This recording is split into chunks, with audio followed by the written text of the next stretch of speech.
You settle into your bed, the soft hum of the world outside fading like a distant whisper, and suddenly you're not quite here anymore. The air around you thickens with the scent of damp earth and wood smoke, a gentle mist rolling in from some forgotten river. You blink, and the modern glow of your screen dissolves into the flickering light of a tallow candle, its flame dancing lazily on a rough-hewn table. Welcome to medieval Europe, around the year 1300, where the days stretch long and the nights even longer, pulling you into a rhythm that's as soothing as it is strange. You feel the cool stone floor beneath your bare feet. Yes, bare, because shoes are for outside. And even then, they're more like leather sacks tied with string. The world here moves at the pace of a sleepy river, meandering through fields and villages. And tonight, we're diving into why your everyday hygiene habits, the ones you take for granted, like brushing your teeth twice a day or hopping into a hot shower, would leave these folks staring at you like you'd just sprouted wings from your back. Oh, and a cheeky little warning before we drift too far. You probably won't make it through this day without nodding off. But that's the point, isn't it? If you're enjoying this slow unwind into history, do me a favor and hit that like button. Gently. No rush. And subscribe if you haven't already. It keeps these sleepy tales coming your way. And hey, drop a comment below with where you're listening from and what time it is there. It's always nice to know we're sharing this quiet night across the miles. Now let's ease into tonight's journey, letting the weight of the day slip away like old leaves in the wind. You find yourself standing in the middle of a bustling medieval marketplace, the kind where merchants hawk their wares from wooden stalls that creak under the weight of spices, fabrics, and the occasional squawking chicken. The sun hangs low, casting a golden haze over everything, and you inhale deeply. Ah, but it's not all roses. There's a tangy undercurrent of manure from the oxen pulling carts nearby, mixed with the earthy aroma of fresh baked bread from a nearby oven. You weave through the crowd, your modern sensibilities tingling as you notice how everyone seems, well, comfortably unkempt. Hair tousled by the wind, faces smudged with the day's labor, and clothes that look like they've been worn for a week straight, which they probably have. It's not laziness, it's just life here, where water is hauled from wells and baths are a luxury reserved for the wealthy or the occasional holy day. You pause by a stall selling herbs, and the vendor, a wiry man with a beard that could hide a family of mice, eyes you curiously. "Fresh mint for your breath, stranger?" he asks, his voice gravelly from years of shouting prices. You smile, thinking of your electric toothbrush buzzing away back home, and wonder how he'd react if you pulled out a tube of fluoride toothpaste, probably accuse you of witchcraft for that minty-fresh sorcery. It's like showing a smartphone to someone who's still thrilled by a carrier pigeon. Utterly baffling. In a world where knights charge into battle with lances, your daily flossing routine would be the real heroic feat, wouldn't it? As you wander further, you spot a group of children playing in the dirt, their laughter echoing like soft bells, their rolling hoops made from barrel staves, and one of them flashes a grin missing a few teeth. Common here, where sugar from honey or imported fruits wreaks havoc without a dentist in sight. You feel a pang of empathy, grounded in the real daily grind. These kids wake at dawn to help with chores, their small hands already calloused from fetching water or tending gardens. It's a life tethered to the seasons, where hygiene isn't about sparkling cleanliness but survival. Washing hands before meals if you're lucky, or dipping them in a shared basin that everyone's used. During the medieval period, Public bathhouses were actually quite popular in cities like Paris or London, inspired by Roman traditions, until the Black Death in the 1340s made people wary of communal soaking, fearing it spread disease.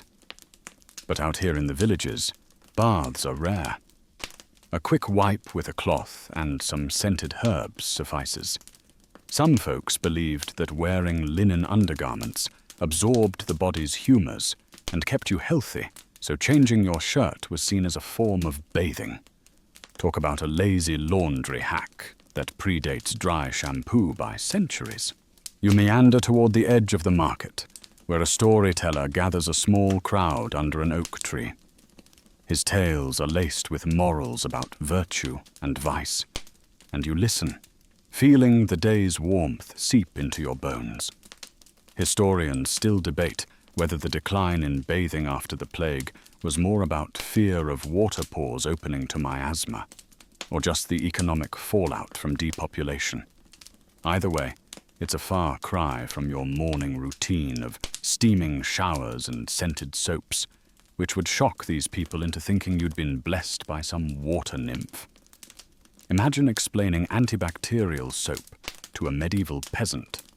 They'd probably think it's a potion to ward off evil spirits. And honestly, with all the germs around, they're not far off. You chuckle softly to yourself, the sound blending with the rustle of leaves overhead.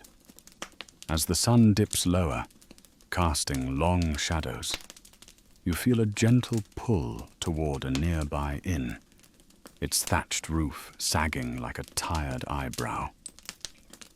The air cools, and you step inside, the door creaking in welcome. The common room is dim, lit by a hearth fire that crackles softly, and the innkeeper nods at you, wiping his hands on a rag that's seen better days. You take a seat on a wooden bench, the surface worn smooth by countless travellers, and order a mug of ale, watered down, of course, because straight water from the river might carry more surprises than you'd like. The foam tickles your nose as you sip, and you observe the patrons, a farmer discussing crop yields, a pilgrim sharing road stories, all with that lived-in look that speaks of hard work and sparse luxuries. Your obsession with daily deodorant would make you smell like a walking garden to them, perhaps even suspiciously so, like you're hiding something under all that lavender. In an era where kings bathed maybe 4 times a year, your weekly laundry load would qualify you as downright obsessive-compulsive, a true eccentric in their eyes. You lean back, the bench creaking under you, and let your eyes drift half-closed. The fire's warmth lulls you, and outside the market winds down, voices fading into murmurs. This is the rhythm of medieval life. Slow, deliberate, wrapped in the scents and sounds of a world unhurried by clocks or notifications. You feel yourself sinking deeper, the boundaries between then and now blurring softly. You stir from your spot by the fire, the inn's warmth clinging to your skin like a soft blanket, and decide to venture upstairs to the room you've somehow claimed for the night. The wooden stairs groan under your weight, each step a quiet protest, and you can't help but think of how your modern staircase back home, silent, carpeted, would seem like silent magic here. The hallway is narrow, lit by a single lantern that sputters with the draught, and you push open a door to a small chamber, a straw mattress on a rope bed, a basin for washing, and a chamber pot tucked discreetly in the corner. No ensuite bathroom with flushing toilet. Oh no. That modern marvel would have these folks crossing themselves in horror, convinced it's a portal to the underworld, or some alchemical wonder gone wrong. You approach the basin, filled of water that's been sitting since morning, and splash your face tentatively. It's cool, almost refreshing, but you notice flecks of something floating in it. Bits of dust or leaves, perhaps. In your mind, you contrast it with your filtered tap water at home. always crystal clear and ready at a twist. Pouring bottled water over your hands would make you look like a wasteful lordling, spilling liquid gold just to feel clean. How extravagantly pointless in their eyes. As you dry off with a coarse linen cloth, you hear the muffled sounds of the inn below. Laughter, a lute strumming a melancholic tune, the clink of mugs. It's grounding, this daily hum of life, where hygiene is woven into rituals rather than routines. You sit on the bed, the straw rustling like whispers, and ponder the absence of mirrors, rare and expensive, often just polished metal that distorts your reflection like a funhouse gag. Imagine whipping out your smartphone for a quick selfie check. They'd think it's a scrying glass, and you'd be burned at the stake faster than you can say Instagram filter.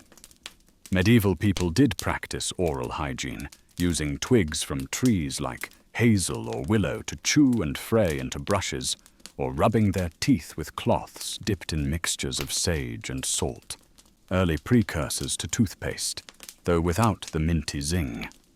But frequency? Spotty at best, leading to widespread dental issues by middle age. In some regions, like parts of Scandinavia, people used urine as a mouthwash because of its ammonia content, believing it whitened teeth. Yes, really, a weird precursor to modern whitening strips if you squint hard enough. You lie back, staring at the beamed ceiling where cobwebs dance in the breeze from a cracked shutter. Historians still debate whether the medieval aversion to frequent bathing stemmed more from religious teachings about modesty or practical concerns like the labor of heating water over open fires. Either way, your habit of daily showers would shock them as indulgent, perhaps even sinful, like bathing in the tears of angels or something equally over the top. Explaining a hairdryer to a medieval maiden, she'd probably faint, thinking it's a dragon's breath captured in a tube. Handy for bad hair days, terrifying for everything else. You smile faintly, the bed creaking as you shift, and let your thoughts drift to the window. Outside, the night has fully descended, stars pricking the sky like distant fireflies, and the village quiets to a hush, broken only by an owl's call. Remember the marketplace you wandered through earlier? Its stalls are shuttered now, the ground littered with stray vegetable peels that will be swept away at dawn. You rise again, restless, and peek out the window. Down below, a night watchman patrols with a lantern, his footsteps echoing softly. Hygiene at night here is minimal. A quick prayer, perhaps a wipe down if you're feeling fancy. Contrast that with your evening skincare routine. Cleansers, toners, moisturizers, stacked like a potion shelf. They'd view it as alchemy for the vain, wasting time on vanities when sleep calls. It's like comparing a gourmet meal to a simple stew. One nourishes deeply, the other just sustains. But oh, the shock of all those extra steps. In a time when lice were considered inevitable companions, your anti-dandruff shampoo would be hailed as a miracle elixir, or dismissed as unnecessary frippery for the follicle-obsessed. You chuckle quietly, the sound absorbed by the thick walls, and return to the bed. The mattress molds to your form, prickly but oddly comforting, and you feel the pull of sleep tugging at your edges. The inn settles around you, creaks and sighs fading into silence, and you close your eyes, letting the medieval world envelop you further. Tomorrow, or whenever you stir, promises more of this slow unraveling, where every habit you hold dear becomes a quiet revelation. You wake to the faint crow of a rooster, its call slicing through the pre-dawn hush like a knife through soft bread. The straw mattress beneath you prickles, a reminder of last night's restless sleep in this medieval inn. And you stretch, feeling the stiffness of a world without memory foam. The air is cool, heavy with the scent of damp wood and the lingering smoke from last night's hearth. You swing your legs over the bed's edge, your feet brushing the cold floor, and glance at the basin from yesterday. Still there, water murky, like a forgotten science experiment. You hesitate, then decide against another splash. After all, the locals seem to survive just fine without your morning face wash ritual. Stepping to the window, you push the shutter open, letting in a breeze that carries the earthy tang of the village waking up. Outside, the world stirs slowly. A baker hauls flour sacks toward his oven, his apron already dusted white, and a woman balances a yoke with water buckets, her steps steady despite the weight. You marvel at the labor of it all, fetching water from a well, heating it over a fire if you want it warm. No faucets or instant hot showers here. Your modern habit of a 10-minute shower, complete with body wash and loofah, would seem like a royal indulgence, the kind of excess that might raise eyebrows or spark rumors of hidden wealth. Imagine explaining a pressure washer to these folks. They'd think you're summoning a waterfall from thin air, a feat worthy of Merlin himself. You pull on your tunic, the same one from yesterday, because, well, laundry day isn't really a thing here. Cleanliness is less about daily scrubs and more about strategic timing. Maybe a dip in the river come summer, or a visit to a bathhouse if you're near a city and have the coin. In fact, bathhouses were a big deal in medieval towns, especially before the mid-14th century, when people gathered to soak and gossip, a bit like a communal hot tub without the jets. But out here in the countryside, it's a bucket and a cloth, and you're lucky if the water's fresh. You chuckle, thinking how your antibacterial hand sanitizer would be mistaken for some holy oil, smeared on with reverence or suspicion. As you head downstairs, the innkeeper greets you with a nod, his hands busy kneading dough for the morning's bread. You notice his fingernails, practical and untrimmed, and think of your nail clippers back home, a tiny tool that would baffle him. It's like comparing a quill pen to a laptop. Both get the job done, but one feels like a small miracle. You take a seat, accepting a chunk of bread and a bowl of pottage, a thick stew of barley and vegetables that tastes better than it looks. The innkeeper's wife sprinkles dried herbs into her own bowl, and you catch a whiff of rosemary, a common trick here to mask odors, both in food and on bodies, since perfumes are for the rich. There's a quirky habit some locals swear by, rubbing their skin with a mix of wine and herbs, believing it keeps the plague at bay. It's not entirely wrong. Alcohol has antiseptic properties, but you wince, imagining the sticky mess compared to your crisp hand soap. Scholars still puzzle over whether these practices were rooted in early medical theory or just hopeful superstition, blending faith and folklore. You chew your bread, its crust tough but satisfying, and watch a young boy sweep the floor, his broom kicking up dust that dances in a shaft of sunlight. Remember the marketplace from yesterday. Its bustle feels distant now, but the same dirt underfoot connects this moment to that one, a quiet thread in this slow world. You sip watery ale, safer than the river water, and overhear two patrons debating the best way to keep lice at bay, combing hair with bone combs or simply shaving it off. Your modern shampoo routine, with its lather and rinse, would seem like a royal decree against nature's tiniest tenants. Here's a sly thought. If you showed them a can of dry shampoo, they'd probably think it's fairy dust for banishing vermin. and they'd pay good silver for it. You smile, the bread warming your stomach, and feel the day's rhythm pulling you forward, gentle as a lullaby, into the village's unfolding story.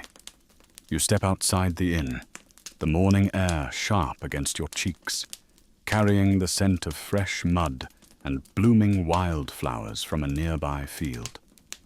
The village is fully awake now, a soft cacophony of clanging pots, bleating goats, and the rhythmic thud of a blacksmith's hammer somewhere down the lane. You wander toward to the heart of the settlement, your feet crunching on the uneven path, and notice how the ground itself tells a story. Hoofprints, cart tracks, and the scuff of countless boots, all layered like a living manuscript. Your modern sneakers would leave an odd mark here, their rubber soles a mystery that might spark a village debate about whether you're a saint or a sorcerer. Honestly, trying to explain Gore-Tex to a medieval farmer would be like teaching a cat to use Wi-Fi. Adorably futile.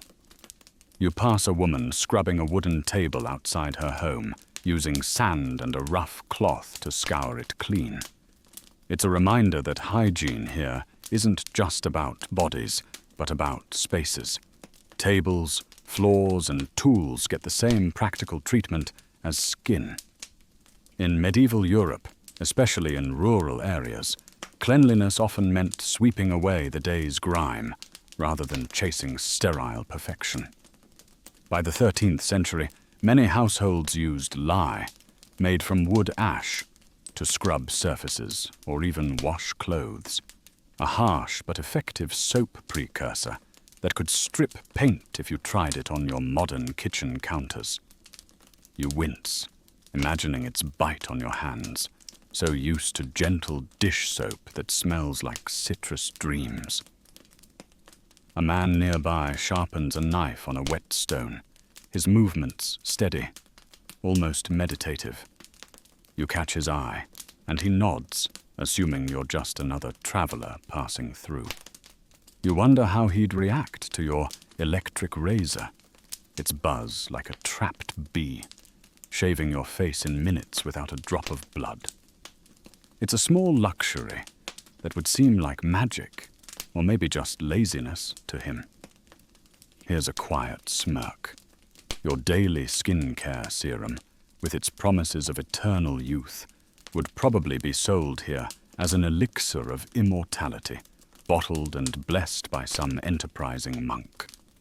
You pause by a small stream where a group of women kneel, washing linens with rhythmic slaps against flat stones. Their chatter floats over the water, lively but soft, like a song you almost know. One of them rubs her clothes with a lump of lye soap, her knuckles red from the cold. You think of your washing machine, its gentle hum and pre-measured detergent pods, and realize how alien that convenience would seem here, where laundry is a communal ritual, a half-day's labor. There's an odd custom in some villages. They believe washing clothes under a full moon brings good luck, a superstition that lingers like the scent of wet wool. Scholars aren't sure if this tied to pagan roots or just practical timing. Moonlight makes late-night chores easier. You keep walking, passing a child chasing a goose, both of them kicking up dust that settles on your tunic. Dust is a constant here, a fact of life, and you notice how no one seems to mind. Your modern obsession with lint rollers and vacuum cleaners would make you the village eccentric, forever battling invisible foes. Remember the inn's creaky stairs from last night? That same dust clings to everything, a reminder of how intertwined this world is with the earth itself. Grime isn't the enemy, it's just part of the story. The sun climbs higher, warming your shoulders, and you feel a gentle drowsiness creeping in, the kind that comes from fresh air and a world without alarms. You find a low stone wall to lean against, its surface cool and mossy, and watch the village unfold. A cart creaking by, a dog napping in the shade, the distant chime of a church bell. Your habit of brushing your teeth twice daily, with its precise 2-minute timer, would seem like a bizarre ceremony here. A ritual for the overly fastidious. Picture their faces if you pulled out a battery-powered toothbrush. It'd be like brandishing a wizard's wand, all buzz and no explanation. You laugh softly, the sound blending with the breeze, and let your eyes drift half-closed, sinking deeper into this slow, dusty, strangely comforting world. You linger against the mossy stone wall, the village pulsing around you with the unhurried rhythm of a heartbeat. The sun warms your face, and you squint at the horizon where fields stretch like a patchwork quilt, dotted with workers bent over crops. The air hums with the scent of turned soil and something faintly sour. Maybe the nearby midden heap, where refuse piles up with a casual disregard that makes your modern recycling bins seem like high art. You shift your weight, feeling the grit of the path beneath your feet, and think about how your daily habit of tossing trash into color-coded bins would baffle these folks. They'd probably see it as a peculiar obsession, like sorting pebbles by size before tossing them into a river. A group of men pass by, hauling logs toward a half-built barn, their tunics damp with sweat. Hygiene here is practical, tied to labor and survival. Sweat is just proof of a day's work, not something to mask with deodorant. You recall your antiperspirant stick, its sleek packaging promising odor-free confidence, and imagine their reaction, a magic wand to banish smell. They'd either laugh or try to trade a chicken for it.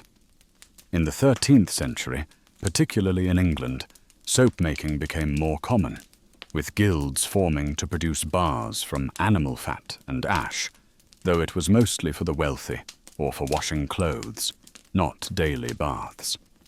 Your routine of lathering up with scented body wash would seem like a lord's extravagance, a waste of good fat that could feed a fire. You wander toward the church, its stone walls looming at the village's edge, and notice a woman sprinkling dried lavender on the steps, a small ritual to keep the space welcoming. It's a charming quirk. Some believed fragrant herbs like lavender or rosemary could ward off evil spirits, a practice as common as your air freshener spray, but with a touch more mysticism. You smile, thinking how your plug-in diffuser, puffing out eucalyptus mist, would be mistaken for a sorcerer's gadget, its soft glow a beacon of suspicion. Historians still wonder whether these herbal practices were purely spiritual or a practical response to the ever-present threat of disease, carried by fleas or bad air.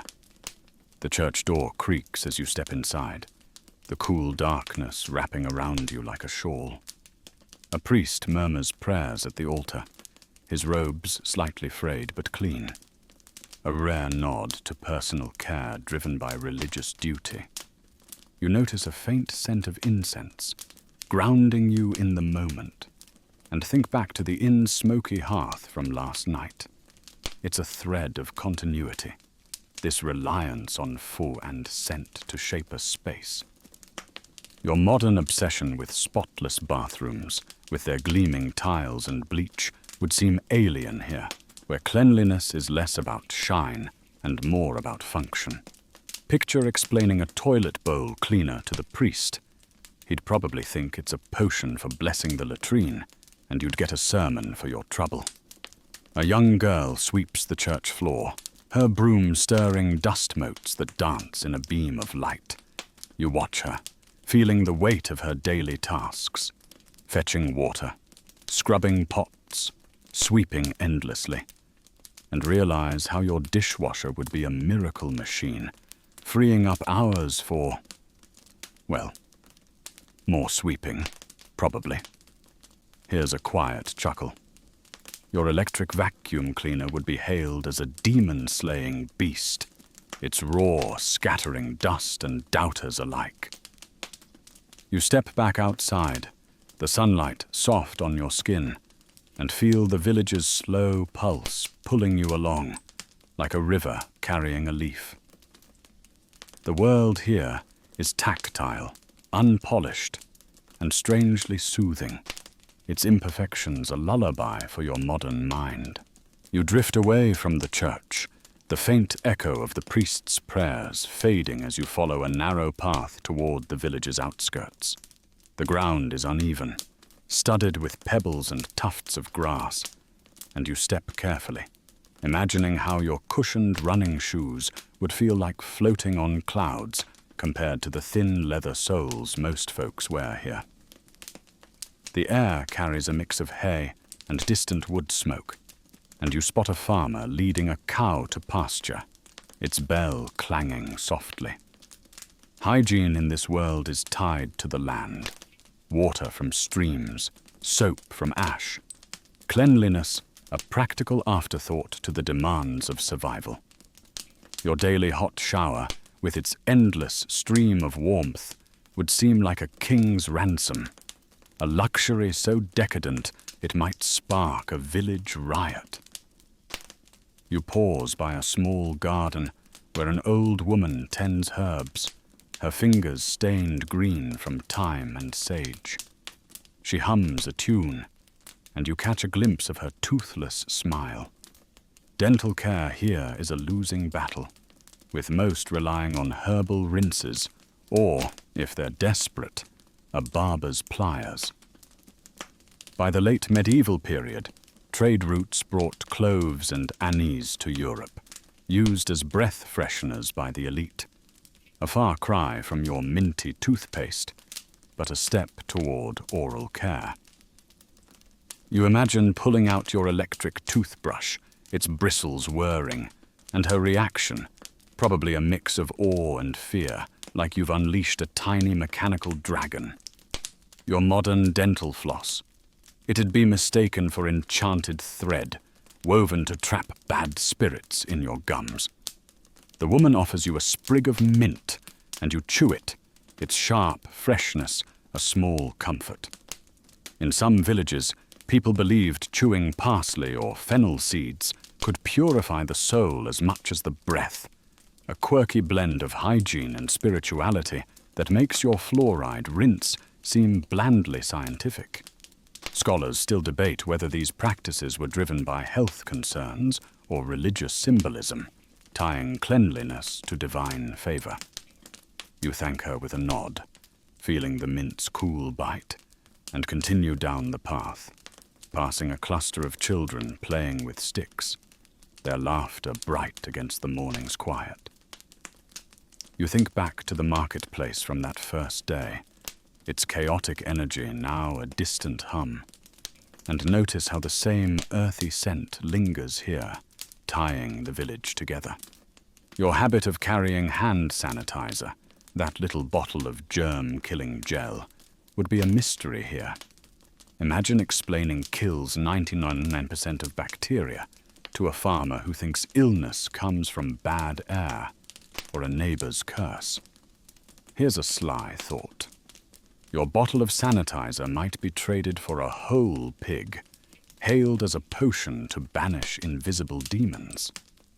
You chuckle, the sound swallowed by the breeze, and spot a stream where a boy washes his face, splashing water with reckless abandon. The stream's edge is lined with smooth stones, and you kneel to dip your hands, feeling the cold bite of the water. It's a far cry from your filtered showerhead, with its massaging jets and perfect pressure. Hygiene here is a communal act. Streams, wells, shared basins, where privacy is a luxury few can afford. Your modern bathroom, with its locked door and fluffy towels, would seem like a noble's chamber, a private sanctuary that might inspire épou or outright disbelief. Picture their faces if you described a bidet. water shooting up like a fountain. They'd think you're mad or possessed by a particularly fancy demon. You rise, shaking droplets from your fingers, and feel the sun's warmth seeping into your bones. The village stretches before you, its thatched roofs and winding paths a quiet invitation to keep exploring. The world here moves like a slow dance, each step deliberate, each moment grounded in the textures of earth and labor. You let your eyes drift half closed, the sounds of the stream and distant cowbells blending into a soft lullaby, pulling you deeper into this unhurried, dusty, strangely comforting world. You meander along the path from the stream, the water's gentle gurgle fading behind you as the village gives way to open fields. The grass sways under a light breeze, brushing your ankles like curious fingers, and you inhale the fresh scent of wildflowers mixed with the faint, loamy earthiness that clings to everything here. A shepherd tends his flock nearby, his staff tapping rhythmically against the ground, and you notice his woolen cloak matted with burrs and the day's wanderings. Your modern dry cleaning routine, with its chemicals and hangers, would seem like an unnecessary fuss to him. Why bother when a good shake in the wind does the trick? It's like comparing a spa day to a quick dip in a puddle. Both clean, but one feels suspiciously pampered. You approach the shepherd, who nods without pausing his watch over the sheep. Their bleats a soft chorus in the afternoon air. Hygiene for animals here mirrors that for people. Practical, infrequent, tied to necessity rather than vanity. A quick shear or a wash in the river if they're market-bound. But otherwise, nature takes its course. You think of your pet shampoo at home, bubbly and scented like strawberries, and imagine his bemused stare, washing a sheep like it's a noble steed. He'd probably trade you a lamb for the secret, convinced it's a charm for fluffier wool. The field stretches wide, and you spot a distant windmill turning lazily, its sails creaking like an old man's joints. In medieval times, particularly in regions like Flanders, windmills ground grain, but also pumped water for basic sanitation in towns, a technological step that eased some burdens of hauling buckets. Yet out here, it's still manual labor, with wells and streams dictating the flow of clean water. Your filtered water bottle, always at the ready, would be a portable miracle, like carrying a spring in your pocket, though they'd eye it warily, wondering if it's blessed or bewitched. As you walk closer to the mill, a miller emerges, dusting flour from his hands, his face powdered white like a ghostly baker. He offers a gruff hello, and you notice his habit of wiping his brow with a sleeve that's seen better days. There's a peculiar tradition in some rural areas. Millers would sometimes sprinkle holy water on their tools, believing it kept away pests and impurities, a blend of faith and function that predates your kitchen sanitizer spray by centuries. You smile inwardly, picturing your disinfectant wipes. He'd think they're enchanted cloths, banishing grime with a single swipe, and you'd become the village legend overnight. You lean against a fence post, watching the sails turn, and recall the church's incense from earlier. Another thread of scent weaving through this world, masking what can't be washed away. Historians still debate whether the scarcity of water in drier seasons led to these inventive practices, or if it was more about cultural norms favoring endurance over indulgence. Either way, your habit of multiple daily hand washes would mark you as oddly fastidious, like someone who fears dirt more than the devil himself. The sun dips a fraction, casting longer shadows across the grass, and you feel a gentle weariness settling in your limbs. A bird calls overhead, its cry sharp then fading, and you push off the post, continuing your amble. Modern irony strikes. Your fitness tracker, beeping reminders to wash after a workout, would confuse the shepherd into thinking it's a tiny oracle, nagging about cleanliness like a pocket-sized priest. You chuckle softly, the sound carried away on the breeze, and spot a cluster of wild herbs, perhaps the same mint from the garden earlier, nodding in the wind. The world here unfolds like a well-worn tapestry, each thread a small act of living, unhurried and real. You let your steps slow, matching the mill's lazy turn, and feel the pull of this simple rhythm, drawing you further into its quiet embrace. You leave the field behind, the mill's creak growing distant as you follow a winding trail back toward the village's edge. The path is lined with hedgerows, their leaves rustling softly, and you brush past thorns that snag at your tunic like playful reminders of the wild. The air holds a faint sweetness from ripening berries nearby, undercut by the ever-present earthiness that grounds this world. A traveler passes you on horseback, his mount kicking up dust that settles on your skin, and you think of your daily dusting routine at home, vacuums and feather dusters versus a simple broom here. It's like pitting a robot cleaner against a whisk broom, one effortless, the other eternally hands-on. The traveler tips his hat, his face weathered by sun and road, and you notice his travel-stained cloak, unwashed but functional. Journeys here mean embracing the grime, with inns offering basins if you're lucky. But often it's just a stream or a wipe with a damp cloth.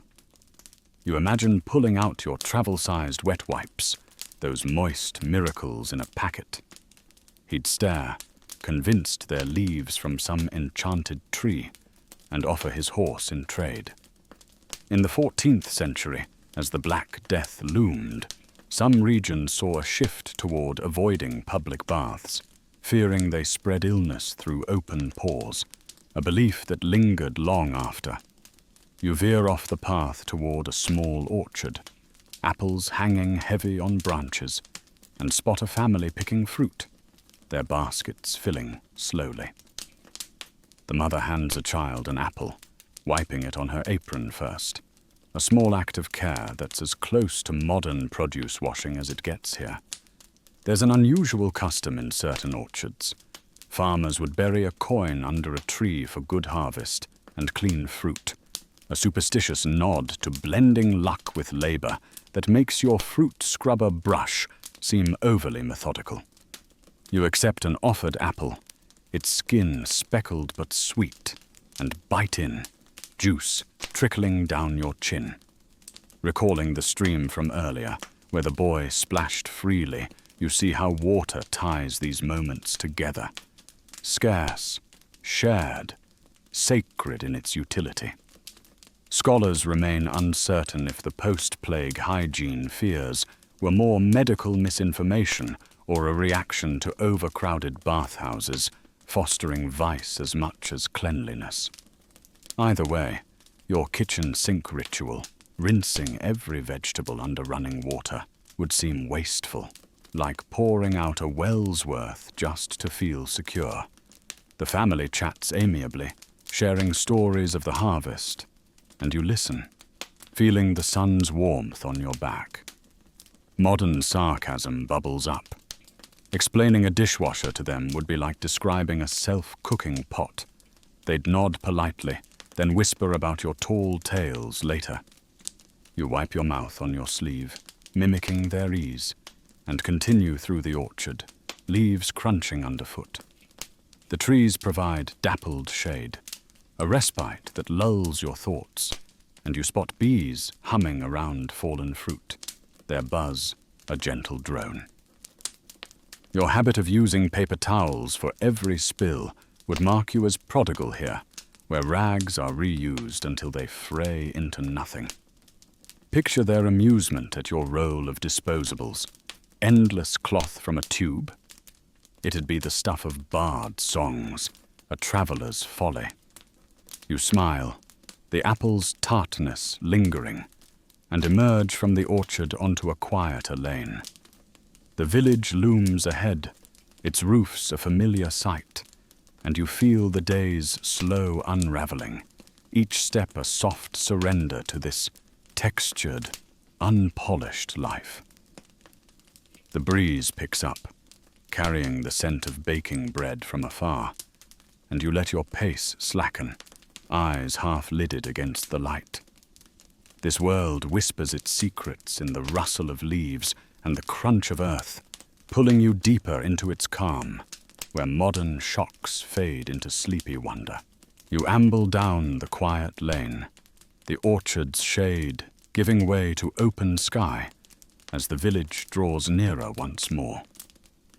The path curves gently, bordered by wild grasses that whisper against your legs, and you catch the distant clang of a blacksmith's hammer, a steady heartbeat echoing through the air. The sun hangs midway, warming the earth, and you feel a bead of sweat trickle down your back, unmasked here, where antiperspirants are as unknown as airplanes. Your modern roll-on deodorant would be a curiosity, perhaps mistaken for a healing balm or a scent to attract good fortune, rather than repel the day's natural aroma. It's like offering a smartphone to a bard, intriguing, but utterly out of place in this tactile world. You pass a cottage where a woman hangs linens on a line, the fabric flapping lazily in the breeze like flags of surrender. She dips each piece in a tub of water mixed with ashes, a homemade lie that bites at stains with stubborn efficiency. Hygiene for clothing here is seasonal, often tied to major cleanings before festivals or after harvests, when the whole household pitches in. You think of your washing machine's spin cycle, its mechanical whirl a symphony of convenience, and imagine her wide-eyed wonder. A box that washes without hands? She'd probably cross herself, whispering about fairy work. The linens drip steadily, and you notice a faint herbal scent wafting from them.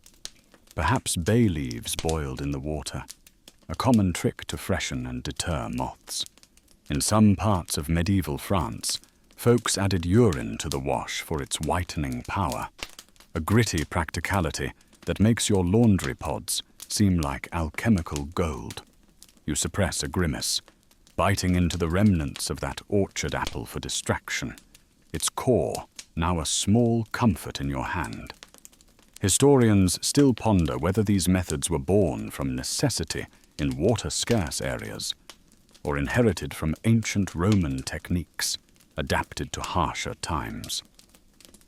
Recalling the shepherd's dusty cloak from the field, you see how grime connects everyone here, a shared badge of labor, not shame. Your daily outfit changes, fresh from the dryer, would mark you as peculiarly pristine, like a noble playing at peasantry. Here's a soft irony. Your fabric softener sheets, making clothes fluffy as clouds, might be bartered as magical veils, promising softness in a world of rough weaves. You smile, tossing the apple core into the grass, and continue toward the blacksmith's forge, drawn by the rhythmic pounding. The forge glows with heat, the smith wiping sweat from his brow with a sooty rag, his arms blackened by soot. He nods as you approach, hammering a horseshoe into shape, sparks flying like tiny stars. Personal care for craftsmen like him means a quick rinse at day's end, if time allows, with soap-wort plants lathered into foam for scrubbing. Your body scrub exfoliator, with its microbeads and scents, would seem extravagant, a potion for shedding skin like a snake. Fascinating. But why bother when work rebuilds the calluses? You watch the hammer fall, each strike deliberate, and feel the heat on your face, a reminder of this world's raw energy. Modern quip, introducing a safety razor to the smith? He'd laugh, thinking it's a dainty knife for carving whispers, not beards. The village hums around you, children darting past with muddy knees. and you lean against a post, letting the scene unfold. The air thickens with the scent of hot metal and sweat, pulling you into its unfiltered rhythm, where every sense is alive, unbuffered by lotions or sprays. As the smith quenches the shoe in water, steam rising like a sigh, you feel a gentle fatigue settling in your bones. The day stretches on, slow and steady, inviting you to linger in its folds. You step away from the forge, the heat lingering on your skin as you wander toward the village green, where a cluster of folks gathers around a well. The stone rim is worn smooth by countless hands, and you watch a girl lower a bucket on a rope, the splash echoing from below. Water here is lifeblood, hauled daily for drinking, cooking, and the occasional wash. Pure, but unfiltered, straight from the earth. Your modern bottled water habit, crisp and sealed, would seem like carrying a private spring, a luxury that might inspire tales of hidden treasures or enchanted flax. It's akin to flashing a credit card in a barter market, convenient, but comically out of sync. The group chats idly, passing the bucket for sips, and you notice their hands, rough, unmanicured, practical tools for daily toil. Nail care? A quick trim with a knife if they snag, no salons or files in sight. You think of your nail clippers and emery boards, a small arsenal for perfection, and imagine their puzzled looks. Tools just for fingertips? They'd probably use them for whittling sticks instead. In medieval England, wells were communal hubs, often blessed by priests to ensure purity, a ritual that blended faith with function long before chlorine treatments. One man splashes water on his face, rubbing vigorously, and you catch a whiff of something herbal. Perhaps he chewed fennel seeds earlier, a breath-freshening habit passed down from traders. There's a strange custom in coastal villages, using seawater for rinsing wounds, believing its salt wards off corruption, a precursor to saline solutions, but with a briny twist. You accept a ladle of water, cool and mineral-tanged, and drink, feeling connected to this shared resource. Scholars debate whether well water's perceived holiness stemmed from religious doctrine or observed health benefits in an era of river-borne ills. Tying back to the linens flapping on the line nearby, you see how water weaves through every chore, a scarce thread in dry seasons. Your endless tap flow at home would be a miracle faucet, endlessly giving without the haul. Gentle sarcasm, explaining a water heater to them, a box that summons hot rain indoors, surely a gift from the water gods, or a devil's trick to boil the soul. You chuckle quietly, handing back the ladle, and stroll across the green, grass soft underfoot.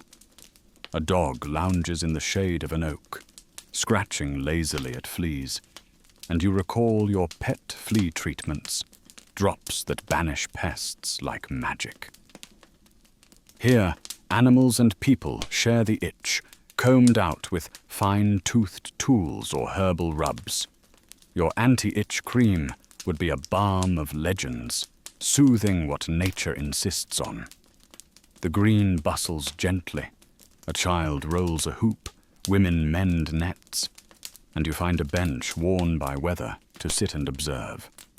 Modern musing, your sunscreen lotion, shielding from the sun's bite, might be slathered on as war paint against the heavens, a slippery shield for the overly cautious. The conversation at the well fades to murmurs, and you lean back, eyes tracing clouds drifting like lazy thoughts.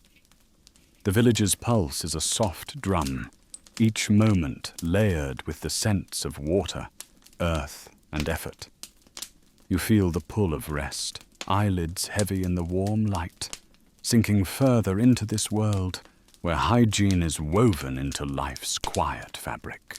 You rise from the bench on the village green, the wood creaking faintly as you stretch, feeling the subtle ache of a day spent wandering this unhurried world. The well's chatter lingers in your ears, a murmur of community that ties back to the stream's splash earlier, water's constant thread pulling everything together. The afternoon sun slants lower, casting golden hues over the thatched roofs, and you head toward a cluster of homes where smoke curls lazily from chimneys. The air carries the scent of stewing vegetables and baking bread, grounding you in the daily rituals that make hygiene here feel like an afterthought to nourishment. Your modern meal prep habits, with sanitized cutting boards and washed produce, would seem overly cautious, like preparing a feast for invisible foes. You pause outside a modest cottage where a family sits at a rough table, sharing a loaf and cheese. The mother wipes crumbs with a cloth, her movements efficient, no disposable napkins in sight. Table manners include a quick hand rinse in a shared bowl, if at all, before diving in. You think of your antibacterial kitchen spray, misting surfaces to a shine, and imagine their bemused glances, a potion to banish specks. They'd probably use it to flavor the stew instead. In the 12th century, monastic rules like those in the Benedictine order emphasized hand-washing before meals, influencing lay practices in religious communities, though villagers often skipped it for practicality's sake. The father carves the cheese with a knife, passing pieces around, and you notice a faint vinegary tang in the air, perhaps from pickling vegetables, a preservation method that doubles as a cleaning hack for utensils. There's a curious habit in some households, using stale bread as plates, sopping up juices, and then eating the trencher, a no-waste approach that predates your compost bin by ages. You accept a small morsel offered through the open door, its flavor sharp and real, unadorned by preservatives. Historians still question whether these communal eating customs spread diseases more than they fostered bonds, balancing social warmth against health risks in crowded homes. Tying back to the blacksmith's sooty rag, you see how cloths serve multiple purposes here: wiping faces, cleaning tools, mopping spills, reused until threadbare. Your paper towel roll, endlessly dispensing, would be a marvel of abundance, like a tree that sheds leaves on command. Gentle irony. Explaining eco-friendly, reusable towels to them, they'd nod, already living it, and wonder why you need a special name for common sense. You chew thoughtfully, the cheese's tang lingering, and continue your stroll, passing a garden where herbs dry on strings, their scents wafting like natural air fresheners. A neighbor tends a fire pit, stirring ashes that will become lye for tomorrow's wash, a cycle of reuse that's as sustainable as it is gritty. Your dishwasher pods, dissolving magically, might be seen as edible charms, too precious for mere plates. The village's edges blur in the softening light, and you feel a quiet pull toward rest, the day's explorations weaving into a tapestry of small wonders. Modern musing. Your electric kettle for instant hot water would boil their minds faster than the tea, a lightning bolt in a pot for the perpetually patient.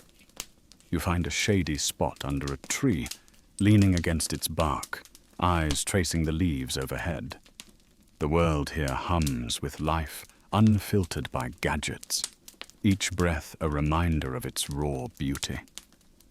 As shadows lengthen, you let drowsiness creep in, the village's rhythm a soft cradle rocking you gently. You stir from your shady respite under the tree, the bark's texture imprinted faintly on your back as you stand, brushing off leaves that cling like reluctant friends. The village green lies behind you now, its well a distant memory, echoing the orchard's dripping linens, all connected by the flow of daily chores. Evening approaches, the sky blushing pink, and you wander toward the tavern, drawn by the murmur of voices and the promise of a warm hearth. The air cools, carrying hints of roasted meat and ale, a sensory blanket wrapping the end of the day. Your bedtime routine, face creams, dental floss, cozy pajamas, would shock these folks as a noble's folly, prepping for sleep like it's a grand event. You push open the tavern door, the wood groaning familiarly, much like the inn's stairs from that first night, a creak that feels like home now. Inside, patrons cluster around tables, mugs in hand, their faces flushed from the fire's glow. The barkeep wipes a counter with a rag, splashing ale remnants away. No fancy cleaners here. You think of your multi-surface spray, tackling grime with ease, and picture his reaction. A liquid broom in a bottle?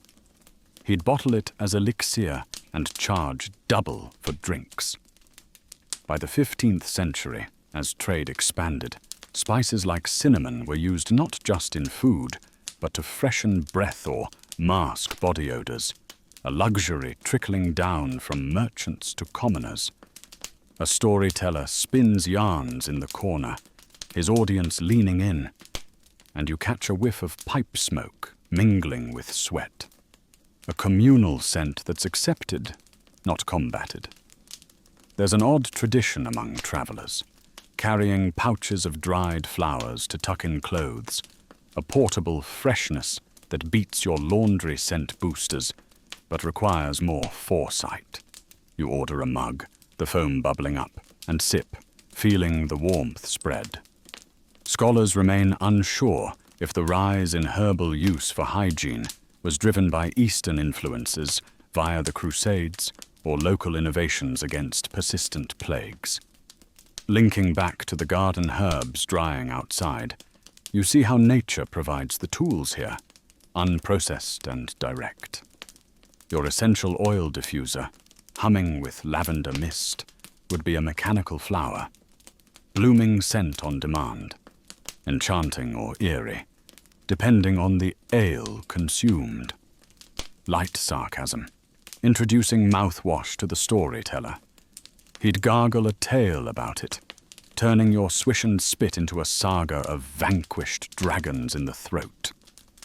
You smile, settling onto a bench, the wood worn smooth by countless evenings like this.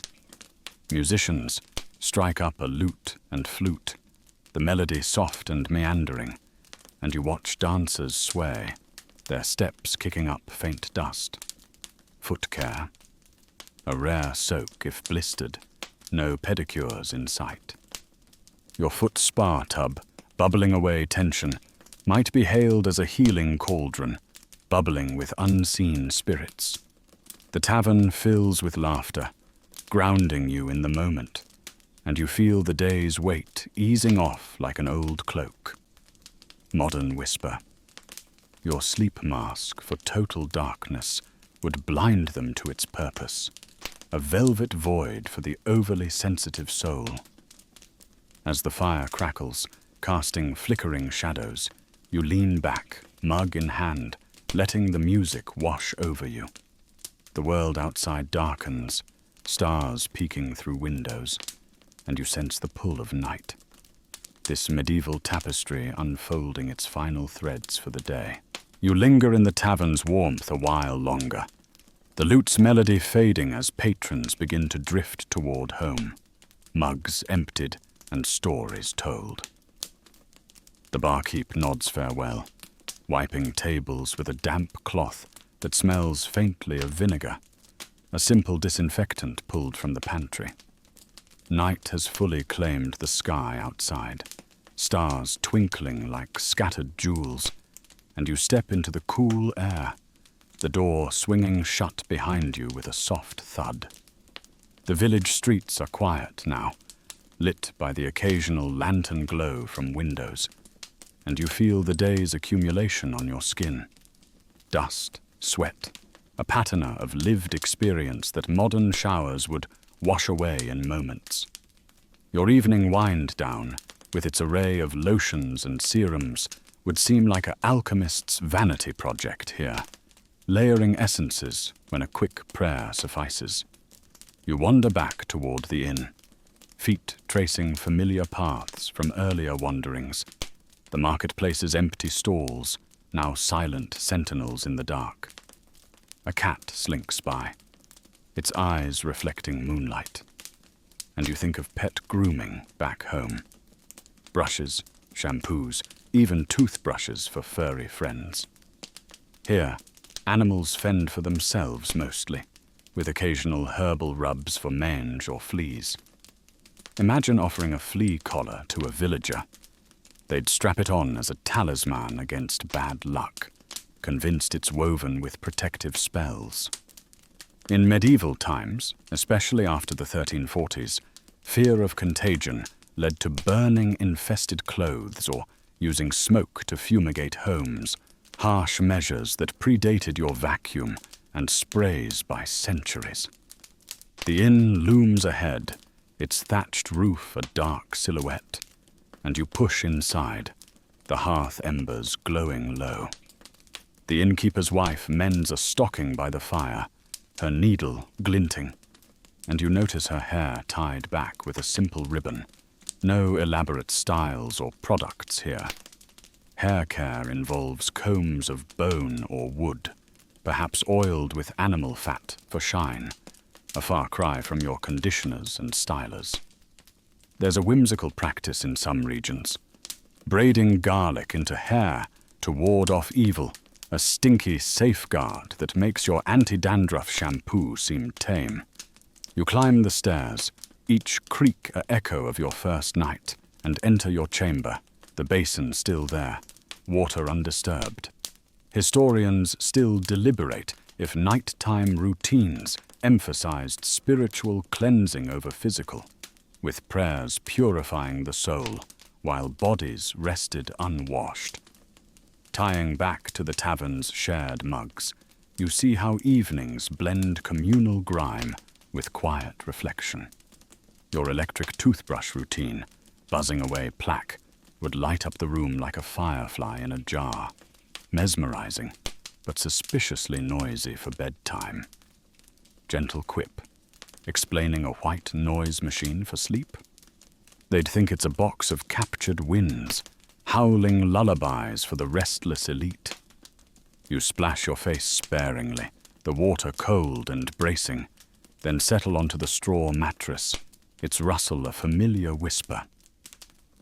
Outside, an owl hoots, punctuating the silence, and you stare at the ceiling beams, shadows dancing from a flickering candle. The village sleeps around you, breaths sinking in unseen harmony, and you feel the pull of this simplicity, where hygiene bows to the night's embrace. Modern musing, your silk pillowcase for hair health would be a luxurious oddity, smoother than a noble's sheets, and twice as puzzling. You blow out the candle, darkness enveloping like a soft cloak, and let your thoughts drift, the day's textures fading into dreams. The world here cradles you in its unpolished arms, each breath a step deeper into restful oblivion.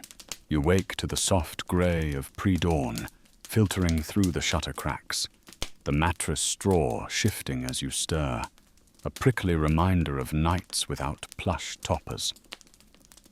The chamber air is still, scented with lingering wood smoke from below, and you rise, feeling the cool floorboards underfoot. No slippers or rugs to cushion the start of the day. Your morning stretch routine, perhaps with yoga apps guiding poses, would amuse these early risers. They'd see it as a strange dance to greet the sun, better suited to jesters than journeymen. You approach the basin, dipping fingers into yesterday's water for a quick rinse, thinking how your hot towel compress would steam up the room like a miniature fog. Downstairs, the inn stirs to life. The innkeeper stoking the fire, while his wife kneads dough, flour dusting the air like gentle snow. Breakfast is simple. Porridge thickened with oats, perhaps sweetened with honey if available, and you join them, spooning the warm mush. Utensil hygiene, a wipe on a cloth or a rinse in the communal pot, no dishwashers whirring in the background. Imagine unveiling your portable cutlery set, sterile and shiny. They'd eye it as traveller's treasure, perhaps enchanted to stay clean forever. In the 13th century, monastic hospices promoted washing before meals as a virtue, influencing pilgrim habits that trickled into villages like this one. The porridge steams, and you notice a sprig of mint stirred in, a nod to freshening the meal, similar to the herbs from the garden days ago. There's a peculiar folklore in northern climes, stirring meals with a silver spoon to purify, believing it wards off poisons, a superstition that echoes your antibacterial silverware, but with mythical flair. You eat slowly, the warmth spreading, and overhear talk of the day's tasks, tending fields, mending fences, all under the sun's watchful eye. Scholars puzzle over whether breakfast rituals focused more on sustenance or social bonding, with hygiene secondary in rushed mornings. Linking back to the well's shared bucket, you see water's role in starting the day afresh, even if sparingly used. Your juicer for morning smoothies would whir like a millstone gone mad, extracting essences they'd attribute to clever machinery or magic. Soft irony. Your vitamin supplements, popped like pebbles, might be mistaken for holy relics, swallowed for strength against the morrow's toil. You finish your bowl, wiping it clean with bread crust, a no-waste habit that's as efficient as it is gritty. Outside, the village awakens fully, cocks crowing and doors creaking open, the air crisp with promise. You step into the light, shadows retreating, and feel the continuity of this cycle, days blending hygiene with survival in seamless flow. Modern whisper. Your espresso machine, grinding beans to perfection, would aroma the air like a spice merchant's dream. But they'd wonder at the fuss for a simple brew. You wander toward the fields again, the path familiar now, grass dewy underfoot. The world stretches awake, birdsong filling the gaps, and you let the morning's quiet energy carry you, each step a gentle unfolding in this timeless rhythm. As the sun climbs, warming the earth, you pause by a fence, watching workers bend to their labors, tools in hand. The village's pulse quickens slightly, yet remains soothing, a backdrop for contemplation. You feel drowsiness linger from the night, mixing with the fresh day, pulling you into another layer of this immersive, unhurried history. You linger by the fence, the morning sun climbing higher, painting the fields with a soft glow that makes the dew on the grass sparkle like scattered coins. The workers move steadily, their hoes rising and falling in a rhythm as old as the earth itself, and you catch the faint scent of turned soil, mingling with the crispness of the air. Your modern morning routine, blasting music through wireless earbuds to kickstart the day, would seem like a minstrel trapped in tiny shells, piping tunes directly into your soul. These folks start with bird song and the creak of wooden tools, no caffeine jolt or playlists needed. You adjust your tunic, still carrying the dust of yesterday's wanderings, and think how your daily wardrobe refresh would puzzle them. New clothes each morning? That's a noble's whim, not a villager's practicality. A woman nearby weeds her garden plot, her hands deftly pulling roots from the earth, dirt caked under her nails. Personal grooming here is minimal. Hair brushed with fingers, nails clipped with a knife if they catch on fabric. You imagine pulling out your manicure kit with its tiny scissors and files. She'd probably trade a basket of turnips for it, mistaking it for a set of delicate blacksmith tools. In the late medieval period, particularly in wealthier towns, barbers doubled as surgeons, trimming hair and beards with the same blades used for minor operations, a multitasking approach that makes your salon appointments seem indulgent. She pauses to wipe her brow, using a corner of her apron, and you notice a small charm tied to her belt, a dried sprig of rue, believed in some villages to repel bad air and keep the body hale. It's a quaint practice, not unlike your vitamin C tablets, but steeped in folklore rather than science. You nod in thanks as she offers a radish, its peppery bite sharp on your tongue, grounding you in this moment. Historians still debate whether such charms were purely superstitious or early attempts at herbal medicine, blending belief with observation in a world without microscopes.